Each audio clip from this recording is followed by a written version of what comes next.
bwa nyuma ya Engineer John Bosco Kalisa kurangirwa nk'umusinguzi, Honorable Ephraim Birara akirukangira mu koti, kandi bwa nyuma y'akakiko kuru bwa mushija bw'embaju zombi kahamya ngo byabireho byona tabero kushazamu obusinguzi bwa John Bosco Kalisa.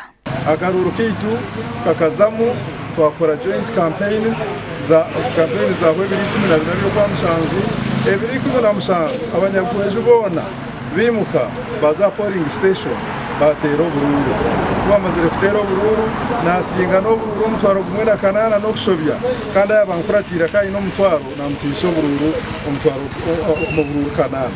Engineer Kalisa yasima akakiko ahabwo kutamburira amazima siraha ibyabire biryaha akaba nagamba bya register nagamba biha konka mbwenda akakiko kabirebire kareba ngwebi bire bitari mu muhoho gw'amani ubwo kubasa kuretera akarundi tukasaziwa mbere nizima ababa basekurishiza baketegereza kandi bakinvestigatinga bakareba ngo akarundi tukakaba karungi. Gashakwa Juliet Charsima.